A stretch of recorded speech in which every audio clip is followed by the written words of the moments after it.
Hello there, biology students. Miss Wythe coming at you with help on the food chain game. Your supplies in the classroom would be bingo markers, but I'm at home and I don't have any of those. So I'm going to use, instead of green, blue, yellow, and red bingo markers, I'm going to be using M&Ms and some knitting notions. So this is what I've got at home, that I had at least 16 of everything. Don't worry about the colors. The colors don't actually mean anything. I've just sort of used it to help me count and keep track, but I had just these. This is what I've got.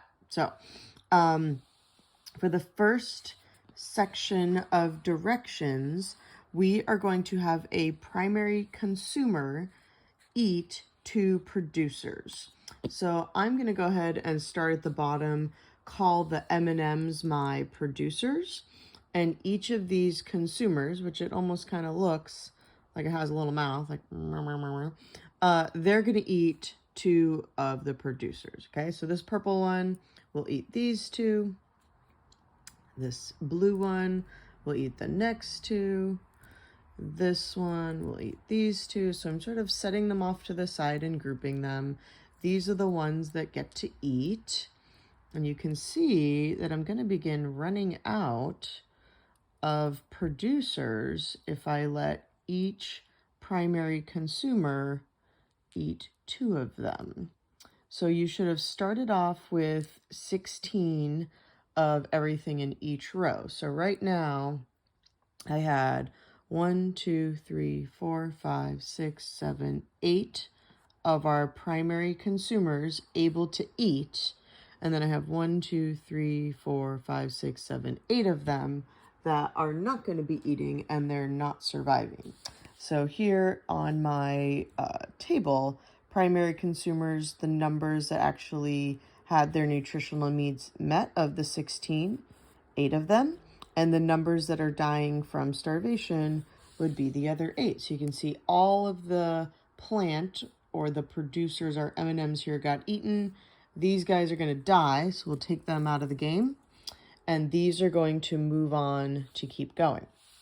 So now we've recorded what happened with the first round of eating. So we're going to repeat steps 2, 3, and 4 going up again. So now this next secondary consumer needs to eat 2 of the primary consumers. So it's eating the one below it. So this secondary consumer is going to eat this one and this one. So I'm going to group them all. So all that plant matter and 2 consumers ended up within that secondary consumer.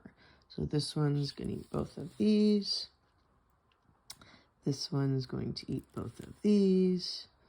This one's, oh, okay. So now we have way less getting fed, right? So of the 16 secondary consumers, 1, 2, 3, 4 have survived, had their nutritional needs met. And well, 16 minus 4, that's the other 12. So these 12 here are going to be dying. So I'm going to put that as 12. And they are out of the game. All right, so in the pile of like dead, did not have food. Go ahead and do one more round where now the tertiary consumer needs to eat 2 secondary consumers. So it's got to eat this one and this one. So all of these are going to get lumped together. All of this matter has ended up there. Obviously not all of it, but some of it's going elsewhere. And then here's another one that gets to eat.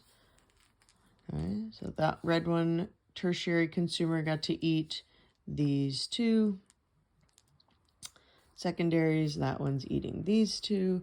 And all the other tertiary consumers are going to die. So out of the 16, we have 2 had their nutritional needs were met, and the other 14 are all dead. So a sad face. So think about this as the data numbers. You're also starting with 16 here. So it's like how many are available. Go ahead and make a pyramid here of what you think is going on that models this ecosystem. And this, every organism needs to eat 2 of the organisms underneath it. Good luck.